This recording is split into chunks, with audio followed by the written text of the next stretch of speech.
Muy bien, bendiciones queridos hermanos. Les saludo a cada uno de los que no he alcanzado a saludar, tal vez por tiempo, eh, pero qué bendición es estar juntos en la casa del Señor, dispuestos para poder ya comenzar nuestro estudio, nuestro tiempo con la palabra, y qué mejor que comenzar como lo hicimos, alabando al Señor, engrandeciendo su nombre, cantando preciosos himnos al Señor, reconociendo su obra en nosotros. Eh, el día de hoy continuamos con una serie de estudios que hemos seguido para el que tal vez viene por primera vez. Estamos siguiendo una serie titulada Viviendo la Fe, una serie de estudios bíblicos basada en el libro de Santiago.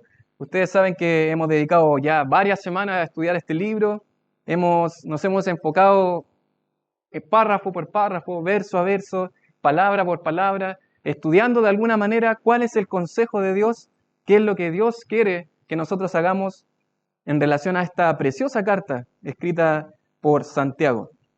Viviendo la fe, estudio del libro de Santiago. Para comenzar, mis queridos, quiero invitarle a que comencemos en oración este tiempo, que encomendemos este tiempo al Señor, que Él esté hablando a través de su palabra y que Él esté guiando todo lo que el día de hoy vamos a también escuchar de la palabra del Señor. Padre, te damos tantas gracias, Señor, porque es una bendición cada día volver a disfrutar de la comunión, Señor, de el cuerpo de Cristo, Señor, de tu iglesia, de esta preciosa bendición que nos da, Señor, de poder ver a nuestros hermanos, Señor, de poder disfrutar de la alabanza, cantar a tu nombre, Señor. Pero qué bendición tenemos también, Señor, de tener tu palabra en nuestro idioma, en nuestro dialecto, poder tener muchas versiones de tu palabra, Señor, y poder dedicar este tiempo a poder estudiarla, escudriñarla, profundizar un poco más, Señor, de lo que tú nos has revelado en tu preciosa palabra, Señor. Da gracia a mis labios, Señor, para poder exponer tu palabra fielmente, Señor. Ayúdame, Señor, a poder ser claro, Señor, y ayúdame, Señor, a ser un instrumento también en tus manos, Señor, para comunicar tu palabra. Gracias, Señor, por este lindo tiempo. Te ruego tu dirección y tu bendición en Cristo Jesús, nuestro Salvador. Amén. Muy bien, mis queridos. Viviendo la fe, estudio del libro de Santiago. Ustedes saben que esta carta es una carta muy interesante que tenemos nosotros en el Nuevo Testamento.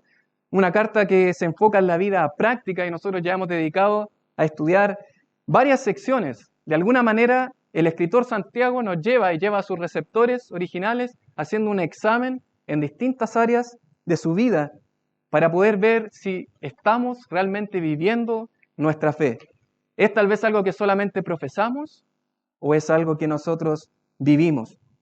Estos hermanos estaban siendo probados, estaban siendo perseguidos, su fe estaba siendo probada y a partir de eso también estaban teniendo muchas dificultades en su fe. Su fe se estaba debilitando al punto de que muchas veces estaban cediendo a las tentaciones y estaba flaqueando su fe. No sé si ha sentido en algún momento que su fe ha tambaleado un poco. Bueno, Santiago es una buena carta por donde comenzar para poder afirmar nuestra fe en el Señor. Fe no como algo que uno profesa, sino como algo que uno vive. Nos ha llevado por las pruebas, Santiago nos ha hablado de tantos temas interesantes, cómo es una correcta relación con la palabra de Dios, cómo debe esta fe evidenciarse en un trato correcto hacia las personas, de manera imparcial, tanto a los de altos recursos como a los de bajos recursos. Nos ha hablado acerca de la lengua, cuál debe ser el uso correcto que el creyente debe tener con la lengua. Y la semana pasada consideramos la verdadera sabiduría, cómo la fe nos debe ayudar a vivir la verdadera sabiduría, no una fe falsa, una fe engañosa, mentirosa, que simplemente es algo ritual, ¿verdad? Palabras, pero que no tiene que ver con la conducta. La fe de verdadera, la sabiduría verdadera, tiene que ver con una fe que se vive. Y para comenzar el día de hoy, el tema que vamos a considerar, realmente David hizo lectura del pasaje y lo volví a leer. Uno lee y muchas veces cuando va a exponer un pasaje de la Escritura, y creo que cada vez que lo vuelvo a leer o lo vuelvo a escuchar, hay algo nuevo que aflora en este pasaje. Me atrevería a decir que es de los más difíciles dentro de lo que es la carta de Santiago. Y es por eso que con mucho temor me veo el día de hoy expuesto a poder también hablar de lo que el Señor también ha hablado a mi vida. Es interesante que en nuestras vidas a menudo nos vemos enfrentados dentro de lo que se conoce como el mundo secular. Es un término que utilizamos, el mundo, lo que nos rodea. Generalmente cuando hablamos del mundo, tendemos a pensar, hay dos extremos de alguna manera. Hay personas que tienden a pensar, creyentes, que dicen, yo para poder apartarme de todo pecado del mundo, debo ser un ermitaño casi, vivir apartado de la sociedad, no debo tener contacto alguno con la gente. Pero tenemos por otro lado un extremo también que es muy nocivo, de hermanos que dicen, bueno, tal como dijo Pablo, voy a hacerme, ¿verdad? a los que de alguna manera están haciendo cualquier pecado, yo me hago a ellos para ganarlos, de alguna manera, muy mal interpretado, pero la idea de decir, bueno, yo voy a vivir como el mundo. Y lo cierto es que ninguno de estos dos extremos es correcto a la luz de la palabra del Señor. Santiago nos va a llevar a lo que enfrentamos usted y yo cada día en nuestras vidas. Porque no estamos todos los días así reunidos, ¿verdad? Cada día usted y yo estamos inmersos en medio, rodeados de lo que es el mundo.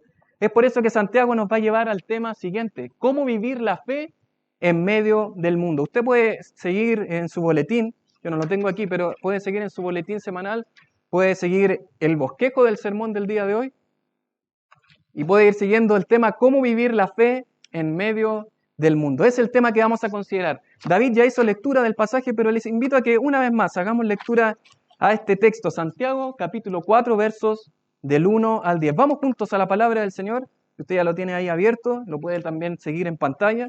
Santiago capítulo 4, versos del 1 al 10. ¿Cómo debe vivirse nuestra fe en medio del mundo? Dice así la palabra del Señor: ¿de dónde vienen las guerras y los pleitos entre vosotros? ¿No es de vuestras pasiones las cuales combaten en vuestros miembros? Codiciáis y no tenéis, matáis y ardéis de envidia, y no podéis alcanzar. Combatís y lucháis, pero no tenéis lo que deseáis, porque no pedís. Verso 3 dice, pedís y no recibís, porque pedís mal, para gastar en vuestros deleites. Verso 4 dice, oh almas adúlteras, ¿no sabéis que la amistad del mundo es enemistad contra Dios? Cualquiera, pues, que quiera ser amigo del mundo, se constituye enemigo de Dios. ¿O pensáis que la Escritura dice en vano, el Espíritu que Él ha hecho morar en nosotros nos anhela celosamente? Verso 6 dice, pero Él da mayor gracia. Por esto dice, Dios resiste a los soberbios y da gracia a los humildes. Someteos pues a Dios, resistid al diablo y huirá de vosotros. Acercaos a Dios y Él se acercará a vosotros. Pecadores, limpiad las manos, y vosotros los de doble ánimo, purificad vuestros corazones. Afligíos y lamentad y llorad. Vuestra risa se convierta en lloro y vuestro gozo en alegría, en tristeza. Humillaos delante del Señor y Él os exaltará. Una de las cosas más difíciles dentro cuando uno estudia la palabra del Señor, alguna sección, algún párrafo, una de las cosas con la que más luchamos quienes exponemos la palabra es cuál es la idea central de lo que aquí está comunicando el escritor bíblico. Si está hablando de un tema en específico, qué tema está subordinado a qué tema, cuál es la idea principal de lo que comunica. Bueno, debo decirles de que me costó encontrar ese tema principal. Rayando, tuve que hacer un bosquejo como 3 veces distinto, porque me iba dando cuenta que el Señor me mostraba de que era otro el tema principal que trataba en este escrito. Y llegué a la conclusión de que el tema principal, el corazón de este pasaje, podríamos casi resumirlo en el verso 4, que habla acerca de la amistad con el mundo. ¿Cómo es nuestra relación con el mundo? Y de alguna manera Santiago nos lleva a pensar que nuestra fe debe tener una relación correcta para con el mundo. Pero la pregunta es, ¿qué es el mundo?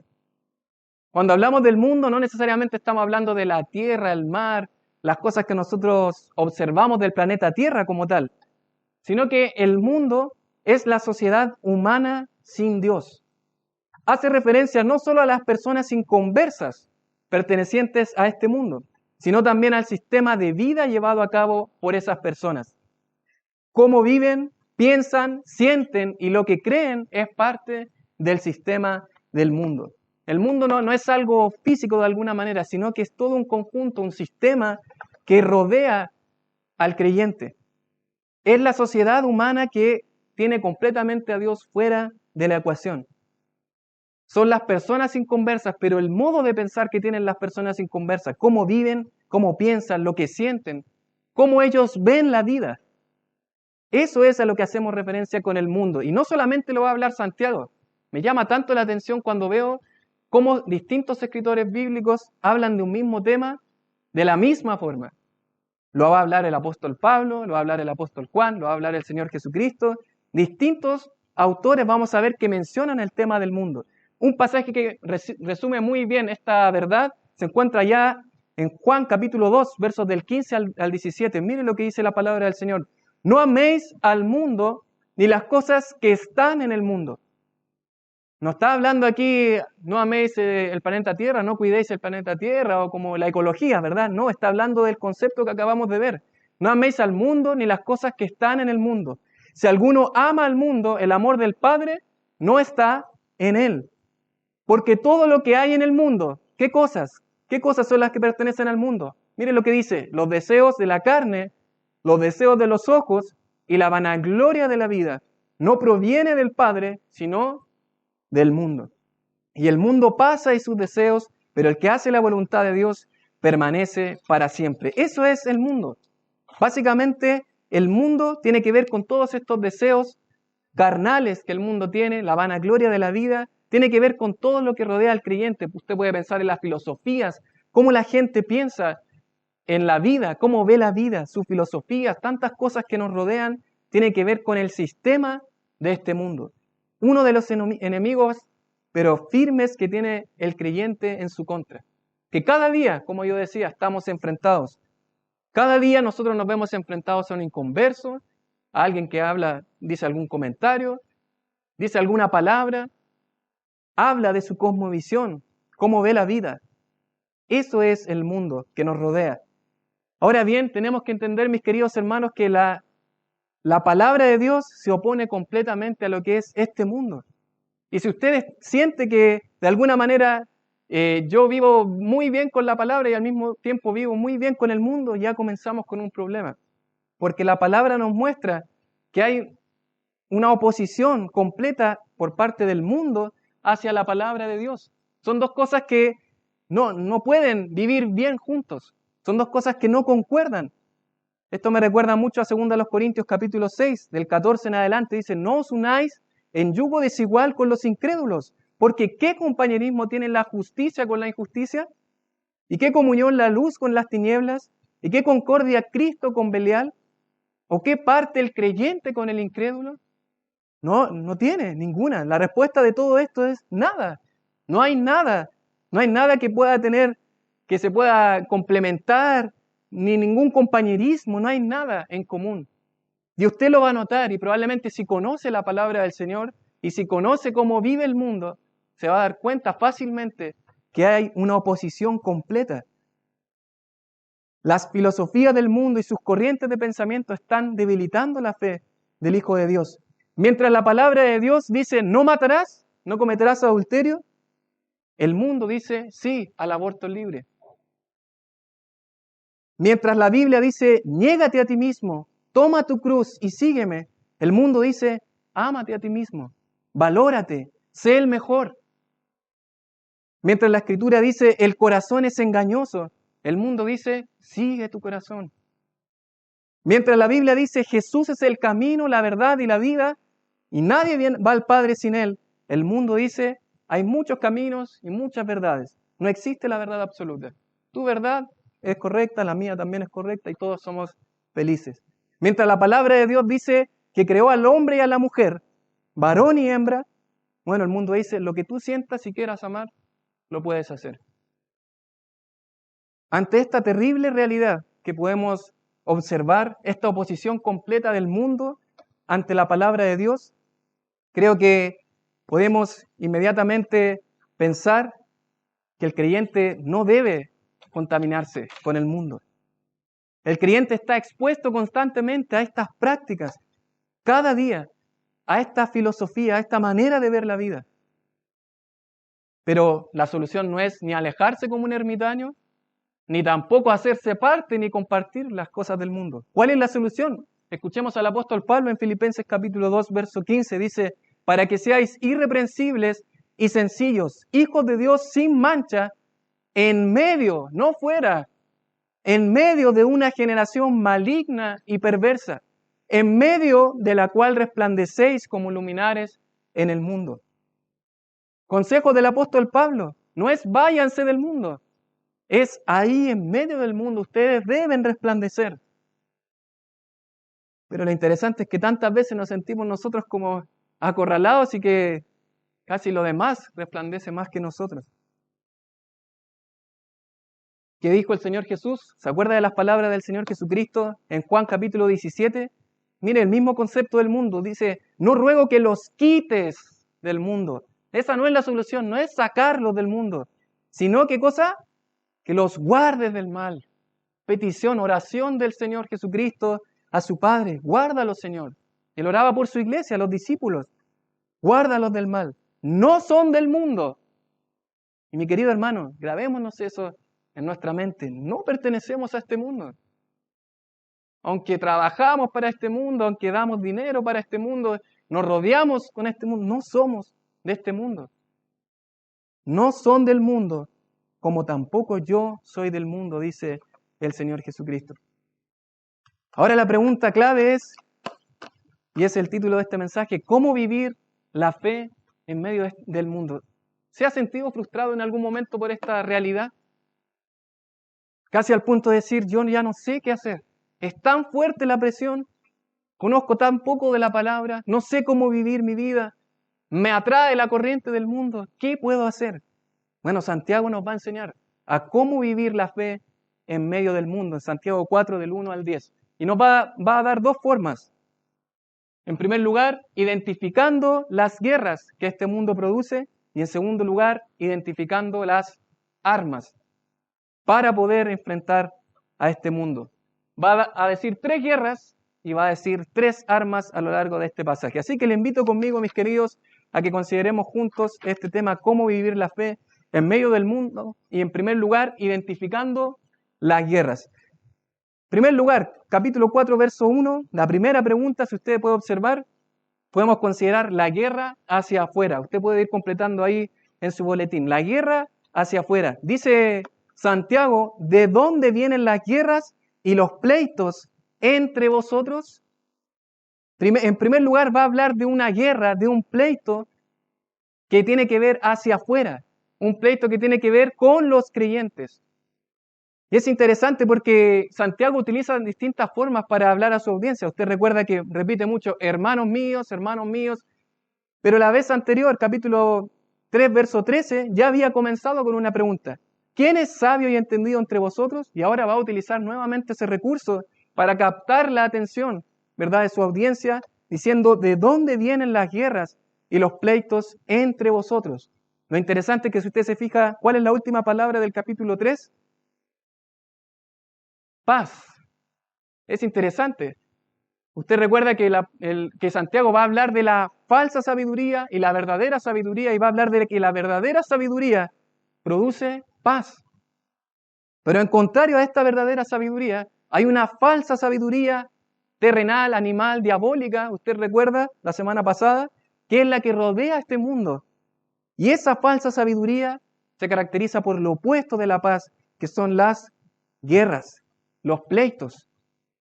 Y claro, podemos entender, yo no sé si usted ha presenciado reuniones en el mundo, ya sea de trabajo, cualquier otra cosa, que muchas veces lo menos que vemos es paz, ¿verdad? A veces terminan en batallas campales, uno reclamándole al otro, todos reclamándole al jefe, el jefe diciéndole cosas a los trabajadores, pleitos, guerras. Eso tiene sentido, ¿verdad? El mundo es así. Pero ahora lo interesante que va a hablar Santiago es que estos mismos pleitos y guerras estaban entrando dentro de la iglesia. En el mundo eso es lo normal, es lo válido, pero Santiago estaba hablándole a estos hermanos cuya fe se estaba debilitando que lamentablemente estaban teniendo pleitos y guerras entre ellos. Por eso es la guerra hacia afuera, hacia afuera. Mire Juan capítulo 17, verso 23. Mire la oración del Señor Jesucristo a su Padre. Dice, yo en ellos y tú en mí. Este era su deseo, para que sean perfectos en unidad, para que el mundo conozca que tú me enviaste y que los has amado a ellos como también a mí me has amado. El deseo del Señor Jesucristo, de sus discípulos que luego recibieron el Espíritu Santo, fueron bautizados por el Espíritu Santo y comenzó la iglesia, era que fueran perfectos en unidad. Una iglesia unida. Pero ¿qué está pasando? Santiago nos está hablando que estos hermanos, los receptores de esta carta, estaban teniendo problemas entre ellos. ¿Se acuerdan aquellos que se estaban parando en el púlpito enseñando como maestros, que no debían estar ahí? Bueno, probablemente esto estaba trayendo conflictos. Esta palabra guerra que se utiliza tiene la idea de polémica. Es una palabra que se utiliza en otros contextos como un conflicto armado, la que utiliza el Señor Jesucristo en Mateo 24:6. Hablando de guerra, un conflicto armado. De alguna manera utiliza Santiago esta forma de expresarse como una hipérbole, una exageración, porque no es un conflicto armado, ¿verdad? Para hablar de lo grave que eran estos pleitos, estas peleas, estas disputas entre los hermanos. Y la pregunta es, ¿podemos nosotros como creyentes tener diferencias? Claro que sí, ¿verdad? ¿Podemos tener conflictos? Claro que sí. De hecho, a menudo vamos a enfrentarnos con eso porque somos personas diferentes, vemos las cosas de una manera diferente, tenemos formaciones distintas y vamos a tener diferencias. Pero ¿cuál es la diferencia? ¿Cómo se resuelven los conflictos? Y cuando nosotros tratamos de imitar al mundo y que el mundo nos absorba con sus formas de ver el mundo, de resolver los problemas, los conflictos, ahí es en donde van a empezar los problemas. Y vamos a terminar justamente en pleitos, divisiones, peleas. Y lo cierto es que a veces parece más atractivo escoger el sistema del mundo que lo que nos enseña la palabra. ¿Se acuerda el Señor Jesús? Si tu hermano tiene algo contra ti, ¿qué dice? Ve tú. Pero a veces no nos gusta tanto el sistema del Señor Jesucristo. ¿Y qué preferimos? No, ir a un tercero a hablarlo. No, este hermano está en esto. Y a veces eso va produciendo pleitos, contención, peleas entre los hermanos.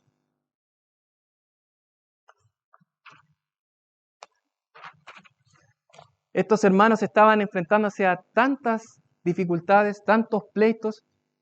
Dice ahí la misma, por lo mismo que podemos ver en la carta de Santiago, estaban discutiendo por cosas de trabajo en el capítulo 5 del 1 al 6. Tenían celos y contención según el capítulo 3 del 13 al 18.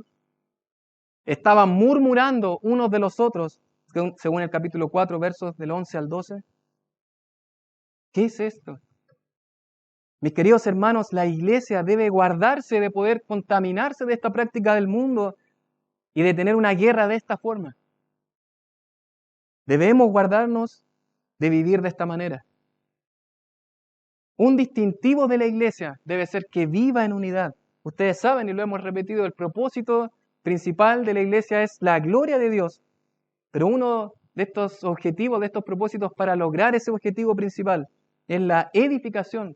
Una iglesia que se edifica, que se mantiene en unidad. Así fue la iglesia primitiva. Tenían todas las cosas en común.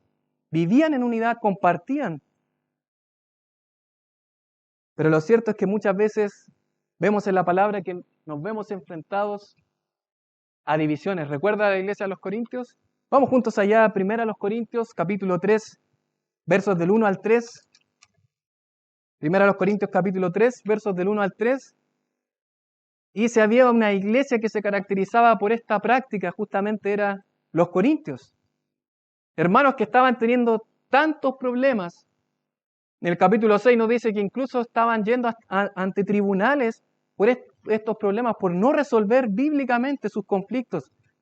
Primero a los Corintios capítulo 3 dice, de manera que yo, hermanos, está hablando hermanos, dice, no pude hablaros como a espirituales, sino como a carnales, como a niños en Cristo.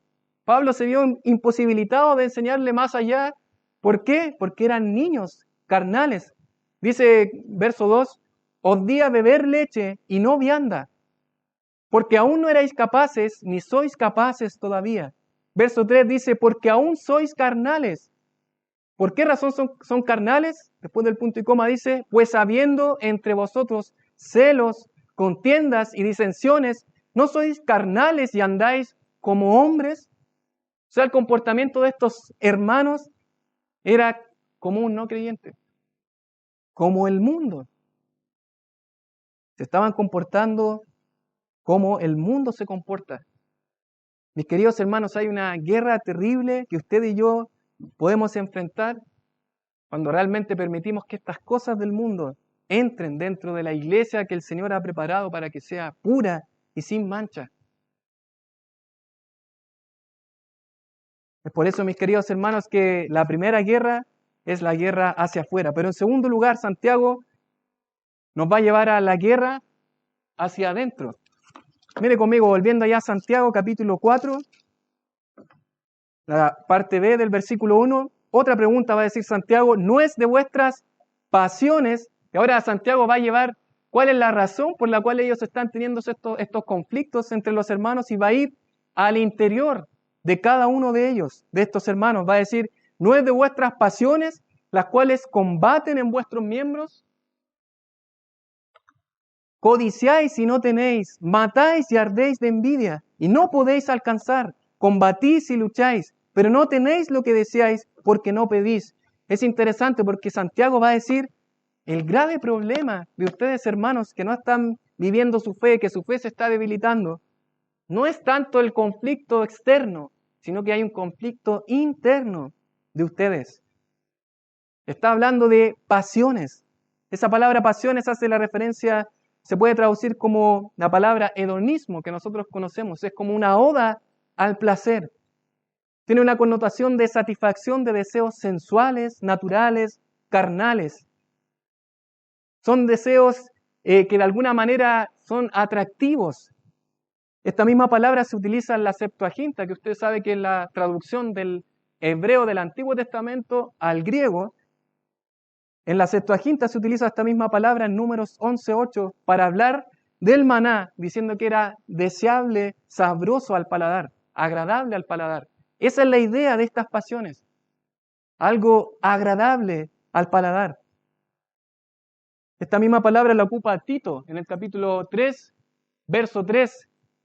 Tito la va a ocupar, el apóstol Pablo escribiendo a Tito dice, porque nosotros también éramos en otro tiempo, otra vez, característica del mundo, de los inconversos, éramos en otro tiempo insensatos, rebeldes, extraviados, esclavos de concupiscencias y deleites diversos, viviendo en malicia y envidia, aborrecibles y aborreciéndonos unos a otros. Y eso es lo que el mundo promueve, ¿verdad? Promueve de alguna manera lo que tú quieras hacer con tu cuerpo, dale nomás. Tus deseos, eso es lo importante, haz lo que tú quieras. Todos tus placeres, vive para ti mismo. Sexo libre, dice el mundo. Disfruta tus pasiones, disfruta de tu cuerpo, haz lo que quieras. Pero lo cierto es que cuando una práctica no puedo salir de ella, más que libertad, es esclavitud. Esto es lo que vive el mundo, una esclavitud de pasiones. Eso es lo que define al inconverso.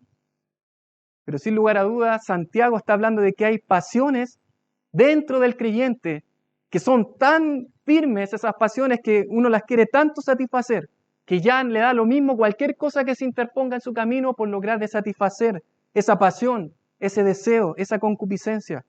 Por eso dice, codiciáis, es tanta esa codicia y no la tiene, que matáis y ardéis de envidia, dispuesto a matar incluso, a asesinar, por esta causa, por satisfacer tus deseos. Y la característica, mis queridos hermanos, es que el pecado nunca nos satisface. Y el enemigo y el sistema de este mundo nos quiere hacer pensar de que cuando yo pruebe el pecado, cuando yo lo haga, cuando yo lo consuma, yo voy a quedar satisfecho. Pero Lo cierto es que una característica del pecado por naturaleza es que nunca satisface mi carne. Siempre me va a pedir un poquito más. Siempre quiere un poquito más allá. Hay un proverbio que dice justamente eso: el Seol y el Abadón nunca se sacian. Así los ojos de los hombres nunca están satisfechos. Uno podría decir, una mirada no va a hacer nada, ¿verdad? Una mirada de lujuria. Pero finalmente, dice ahí el proverbio, nunca se sacian los ojos del hombre. Una mirada va a llevar a otra cosa, y a otra cosa, y a otra cosa. Eso es lo que define y describe al mundo. Por eso hay una guerra que es afuera, pleitos, discusiones que se ven reflejadas finalmente por algo que está en el corazón. Codicias, placeres. Un ejemplo claro de esto, y quiero invitarle a ir conmigo allá a Génesis capítulo 19. Génesis capítulo 19. Y aquí tenemos un ejemplo claro en la palabra del Señor de cómo estas personas de Sodoma y Gomorra tenían estos placeres incontrolables. Mire Génesis capítulo 19, versos del 4 en adelante. Usted conoce, recuerda la historia, Lot acampando llegó cerca de Sodoma y Gomorra, quedó finalmente en ese lugar. En el verso 4, ustedes saben que ya habían llegado estos varones, estos ángeles, dice, pero antes que se acostasen estos varones, dice, rodearon la casa los hombres de la ciudad, los varones de Sodoma, todo el pueblo junto, desde el más joven hasta el más viejo. Verso 5 dice, y llamaron a Lot y le dijeron, ¿dónde están los varones que vinieron a ti esta noche? Sácalos para que los conozcamos. Bueno, y esa palabra conocer, usted sabe que lo que quiere decir es tener relaciones sexuales con ellos. Conocerlos tiene que ver, finalmente querían violar a estos hombres. Verso 6 dice, entonces Lot salió a ellos a la puerta y cerró la puerta tras sí. Verso 7, y aquí entendemos también por el contexto, dice, y dijo, os ruego, hermanos míos, que no hagáis tal maldad. No lo hagan. Miren cómo reaccionan estos hombres. Verso 9 dice, y ellos respondieron, quita allá. Y añadieron, vino este extraño para habitar entre nosotros, y habrá de erigirse en juez. Ahora te haremos más mal que a ellos. Y hacían gran violencia al varón, a Lot, y se acercaron para romper la puerta. Mire la desesperación de estos hombres. Verso 10 dice, entonces los varones, que son ángeles, dice, alargaron la mano, metieron a Lot en la casa de ellos y cerraron la puerta. Y a los hombres que estaban a la puerta de la casa, hirieron con ceguera desde el menor hasta el mayor, de manera que se fatigaban buscando la puerta. O sea, al punto que incluso ciegos estaban todavía con esa desesperación, queriendo derribar la puerta, buscar la puerta, la manera de entrar a la casa y hacer esta perversión, esta maldad con estos hombres. Mis queridos hermanos, nosotros casi no dimensionamos la maldad, la perversión a la que llega el mundo actualmente. Usted quiere tal vez en algún momento, o yo, disfrutar un poquito del placer del mundo, del pecado. Cuidado. Porque eso nos va a llevar un poco más allá. Nos va a llevar un poco más allá. Al punto de que nuestra fe se va a debilitar. Eso tiene que ver con no contaminarse con el mundo. Con no adoptar estas prácticas. Por eso, mis queridos, hemos considerado la guerra hacia afuera, la guerra hacia adentro, pero en tercer lugar, vamos a considerar la guerra hacia arriba. Volviendo allá a Santiago capítulo 4, vamos a considerar los versos 4 y 5. Ahí en la palabra del Señor, Santiago capítulo 4, versos del 4 al 5, la guerra hacia arriba. Y ahora va a decir Santiago, oh almas adúlteras, ¿no sabéis que la amistad del mundo es enemistad contra Dios? Cualquiera pues que quiera ser amigo del mundo se constituye enemigo de Dios. Y aquí va a llegar digamos, al centro de lo que Santiago está hablando. Porque esto no es solamente las discusiones, los pleitos por fuera, no solamente tiene que ver con algo interno, sino que Santiago va a decir que el verdadero problema, cuando nosotros nos dejamos contaminar con el mundo, no es la guerra hacia afuera ni la guerra hacia adentro, sino que es una rebelión completa hacia Dios. Por eso les va a utilizar esta expresión, oh almas adúlteras. ¿A quién le gusta escuchar algo como eso? Es una expresión fuerte, terrible, que Santiago va a decir. Pero usted recuerda de que la audiencia de Santiago, a los que le está escribiendo, son judíos, ¿verdad? Las 12 tribus de la dispersión. Por lo tanto, ellos entienden claramente lo que Santiago les está diciendo. Y su mente se va inmediatamente al profeta Jeremías, al profeta Ezequiel, al profeta Oseas, quienes denunciaron claramente que el pueblo de Israel estaba siendo infiel a su Dios. Este mismo pueblo de Israel que había hecho un pacto con Dios. ¿Recuerda ya en Éxodo? Habían hecho un pacto, firmaron el pacto y repitieron más de una vez, obedeceremos a todas las palabras de Jehová. Pero lamentablemente la realidad es que el pueblo de Israel fue infiel a su Dios.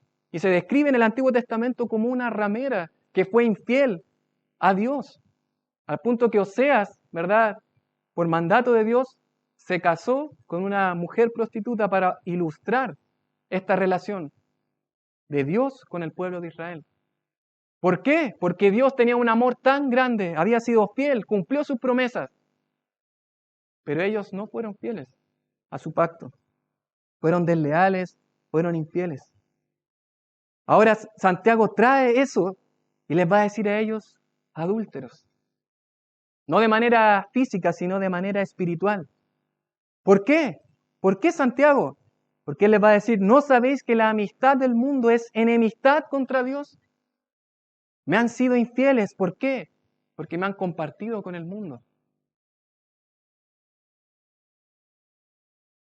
¿A qué cónyuge le gustaría que lo compartan con otra persona, no?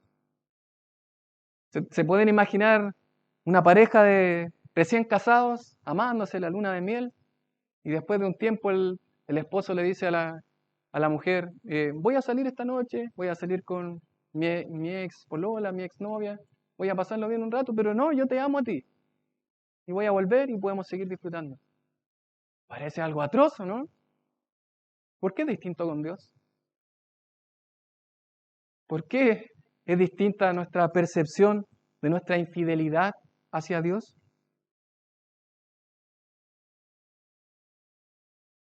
Esta amistad con el mundo se describe con la palabra fileo o filio, que hace relación a una relación mutua, íntima. Lo que Santiago dice es que ellos no pueden ser amigos, no pueden tener una intimidad con el mundo y al mismo tiempo creer que pueden tener una intimidad con Dios. No pueden compartir la misma casa, el mismo lecho con Dios y con el mundo. Mis queridos, cuando dejamos que los placeres del mundo, la cosmovisión y el estilo de vida del mundo conformen nuestra vida, estamos viviendo en infidelidad a nuestro Dios, a nuestro Salvador, que nos compró, que nos amó con un amor incondicional. Es por eso que el Señor Jesús dice en Mateo 6:24, ninguno puede servir a dos señores, porque o aborrecerá al uno y amará al otro, o menospreciará al uno y menospreciará al otro.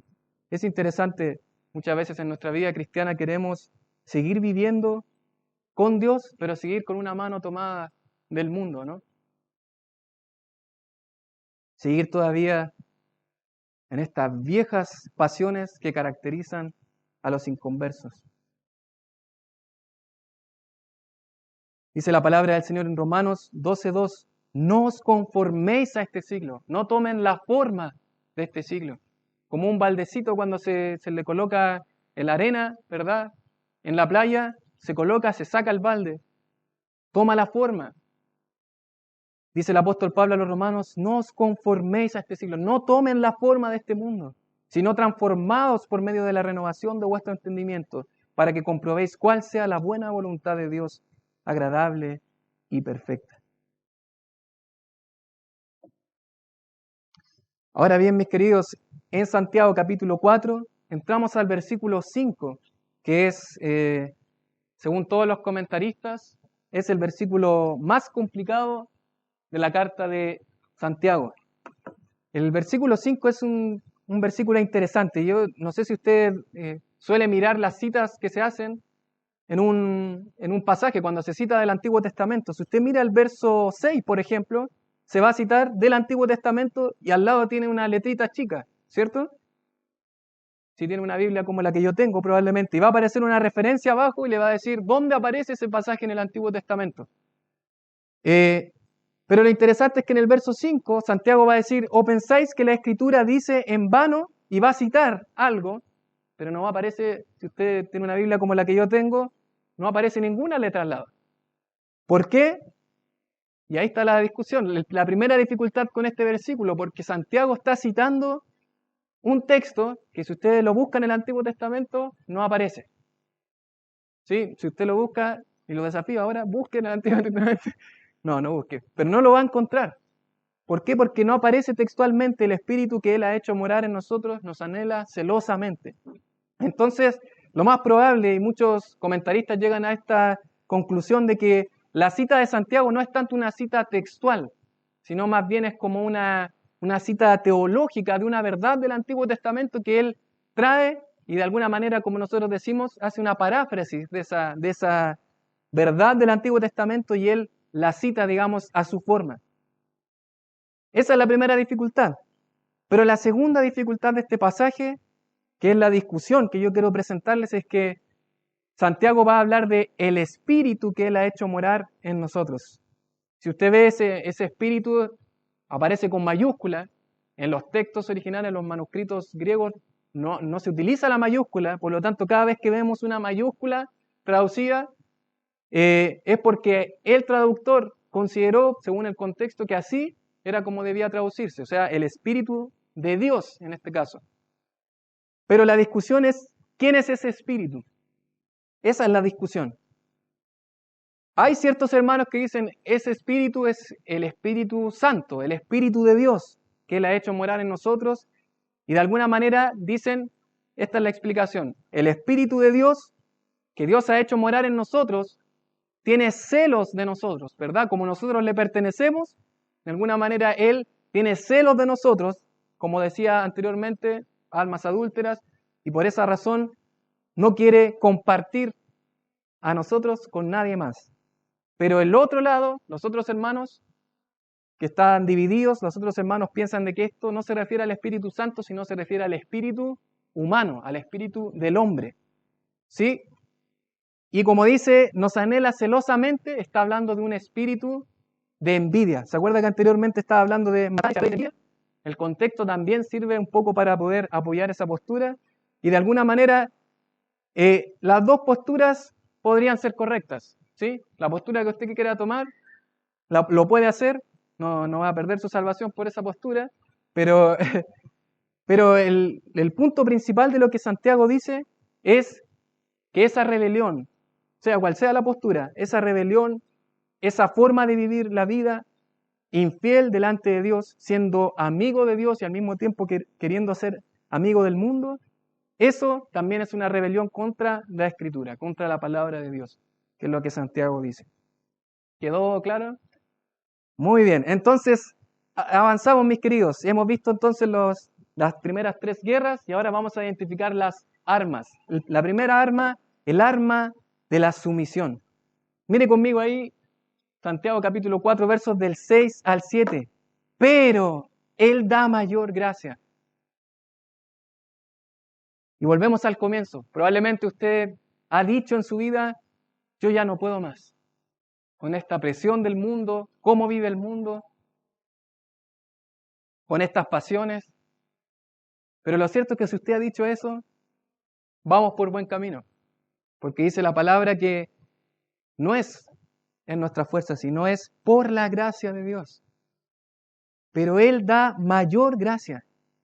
Por esto dice, Dios resiste a los soberbios y da gracia a los humildes.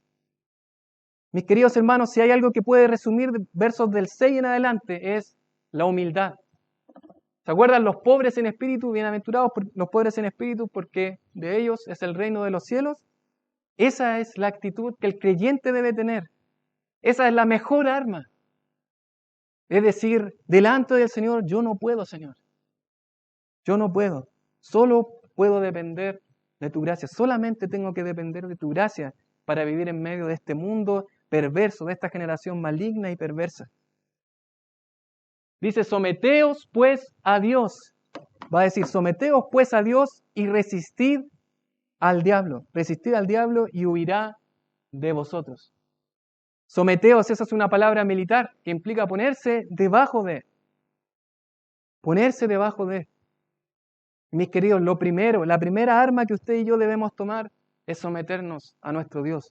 En ningún sentido decir, no, yo puedo vivir en el mundo, ser orgulloso, no hay nada más peor delante de Dios que la soberbia. ¿Se acuerda las 7 cosas que abomina el alma de Jehová? Los ojos altivos, dice Proverbios capítulo 6.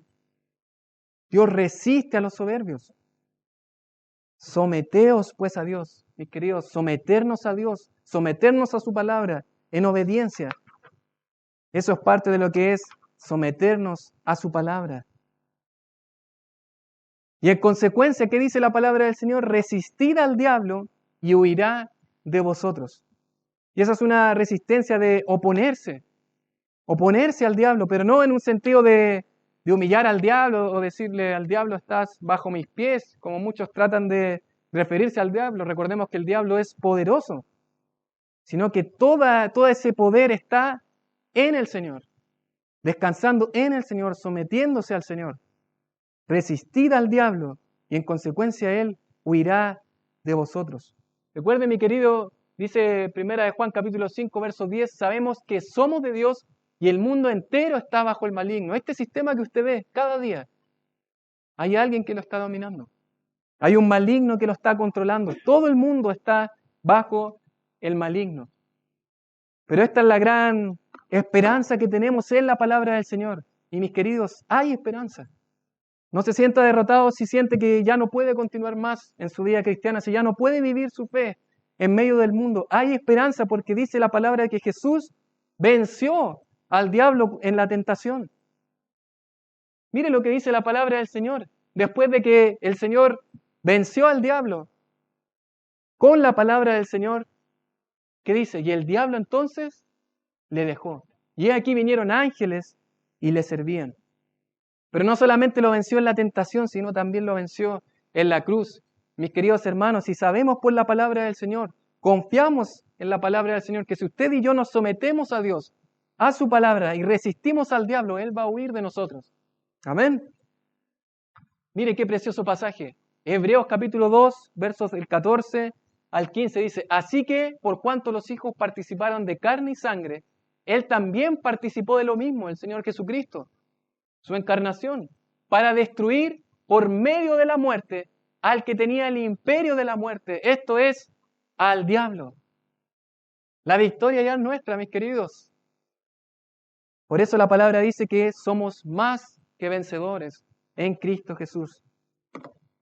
Mis queridos hermanos, el diablo no va a poder contra nosotros a menos que nosotros sometamos nuestra voluntad a nuestros placeres, a nuestros deseos y hagamos lo que nuestra carne quiere. Mis queridos hermanos, sometámonos al Señor. Primera arma, el arma de la sumisión. Segunda arma, el arma de la comunión. Verso 8, dice, verso 8, capítulo 4, verso 8, acercaos a Dios y Él se acercará a vosotros. Pecadores, limpiad las manos y vosotros los de doble ánimo, purificad vuestros corazones. La segunda arma no es solamente someterse a Dios, sino que ahora acercarse a Dios. Y podemos preguntarnos, el mundo está en este extremo, Dios está en este extremo. ¿Hacia cuál estamos más cerca? Hoy. ¿Hacia dónde estamos más cerca? ¿Estamos viviendo más como el mundo o estamos más cerca en intimidad con nuestro Señor? Es un llamado a la comunión. Acercaos a Dios y Él se acercará a vosotros. Y podemos recordar tantos pasajes. Mira lo que dice el Salmo 73, Salmo de Asaf, verso 28. Pero en cuanto a mí, el acercarme a Dios es el bien. He puesto en Jehová el Señor mi esperanza para contar todas sus obras. Acerquémonos a Dios, así como ese siervo por las corrientes de las aguas, que clama por esa agua. Mis queridos hermanos, acerquémonos a Dios, acerquémonos a su palabra, acerquémonos en oración, dependamos de su gracia a través de la oración. Esta misma expresión que utiliza de acercarse a Dios y acercarse a vosotros es muy similar a lo que se describe en Lucas capítulo 15 en relación al hijo pródigo. ¿Se acuerda que se fue, malgastó todo lo que quiso, pero volvió quebrantado, volvió arrepentido? Y en el verso 22 dice, pero el padre dijo a sus siervos, sacad el mejor vestido y vestidle, y poner un anillo en su mano y calzado en sus pies, y traed al mejor becerro, matadlo, comamos, hagamos una fiesta. Dice, porque este mi hijo muerto era y ha revivido, se ha perdido y es hallado. Y ahí es cuando viene el padre en búsqueda de su hijo a abrazarlo y a llorar sobre él. Queridos hermanos, si usted el día de hoy decide acercarse a su Dios, si decide tener comunión con Él, intimidad con Él, le aseguro que Él se va a acercar a usted también.